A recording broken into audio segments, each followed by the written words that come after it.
Guys, some really fun projects today. So let's get this project started. We're so happy you're here today with us at L&J Goods. We are going to make some pumpkins using drop cloths and our L&J Goods Grain Sack Stencils. Working with drop cloth today. I usually buy a good quality drop cloth. So here's how I prepare my drop cloths. For any projects, I get a better quality drop cloth. Some of them are really inexpensive, and those are okay too for whatever reason you want to use them. They're a little looser weave. I happen to like a little tighter weave.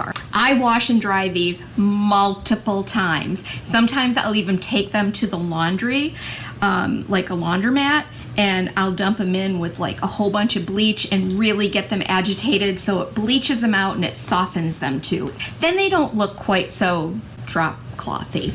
We're gonna do two different things today. I'm gonna show you how we created these really neat pumpkins. I saved all of these. All right, so when it comes time for fall and pumpkin season, and wherever you are, you ask your favorite farmers and trust me, they all look at me like I have three heads when I ask them if I can get the leftover pumpkin stems, right? And then every time I see a pumpkin that's on the curb after Halloween, I'll stop and literally like pull the stem off.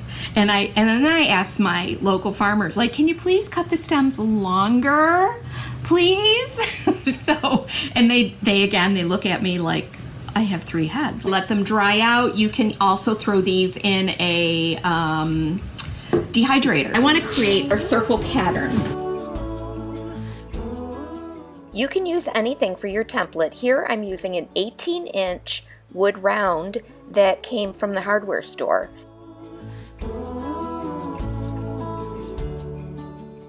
For this size pumpkin, I actually cut about an inch outside the line of my traced template.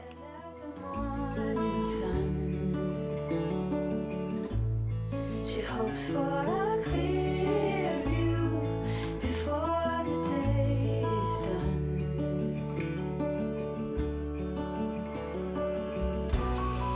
What can you do when your head... We have created a whole line of grain sack stencils.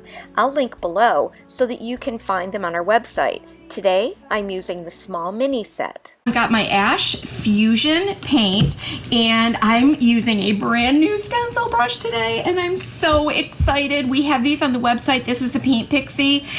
Stipple like a bigger stencil brush anyway, and you're gonna be like, what? How am I gonna use a bigger stencil brush with a little thing like this? I'm gonna show you. So when I'm stenciling, I always like put my paint, I work right out of the lid. All right, because I don't want to overload my brush. It only allows me to get a little bit in. I am going to offload. Offloading means you swirl this around on a paper towel, or like I just, look, see where I was offloading when I was prepping these? It removes any excess paint, and it also distributes your paint evenly around the brush. I know that it kind of like seems weird to use a big brush to do a smaller stencil like this, but it really gets the job done quickly. I'm working with a little bit of a drier brush because I can always add more. When I work with a small brush on these, sometimes it can get caught on these little parts here. This one has a little more surface area, so it kind of glides right over all of this. I stenciled randomly over my drop cloth circle. Some of the stencils went off the edge, some were tipped upside down, and I used simply parts of some of the stencil.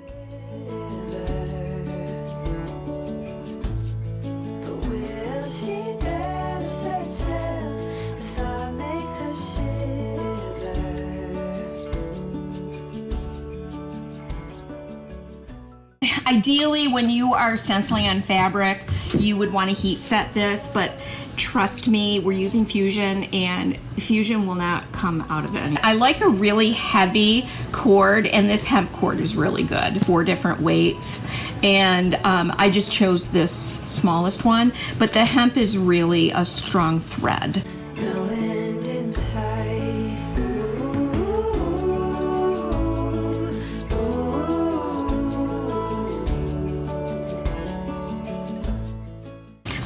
Create a little patch. Many have little patches and mending, and that is a very desirable trait with these. It's awesome to kind of recreate that look.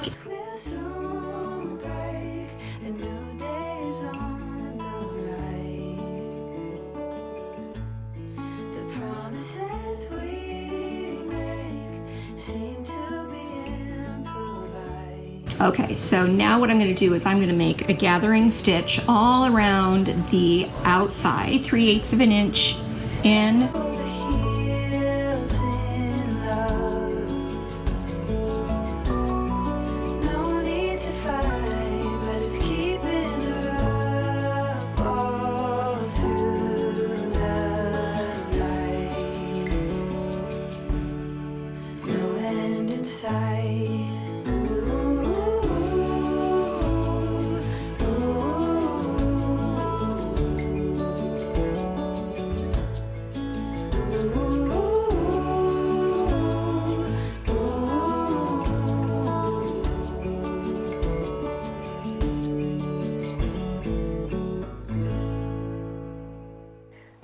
Draw the cord up tight and begin to add stuffing to your pumpkin until you get it as firm as you like. Once you have enough stuffing in there, go ahead and secure the stitches with the hemp cord.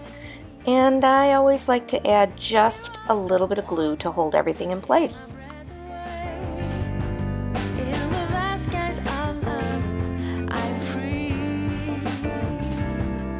As long as you're here with me.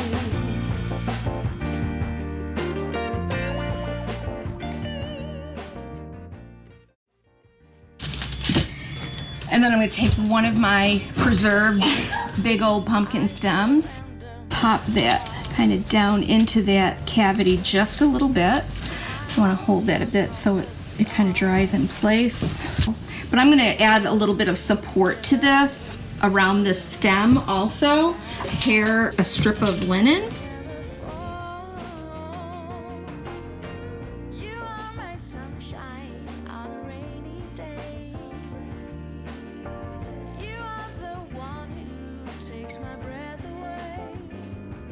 In the vast skies of love. But you can see how that just helps to support that stem a little bit.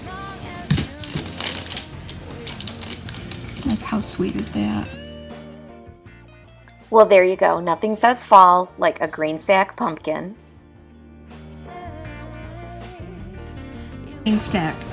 Grain Sack Stencils. Grain Sack Stencils.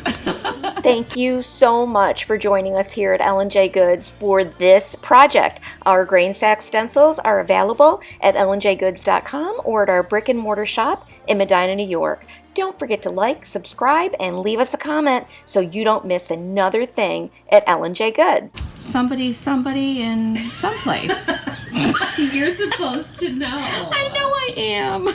Oh dear. Mr. Albert Ruff.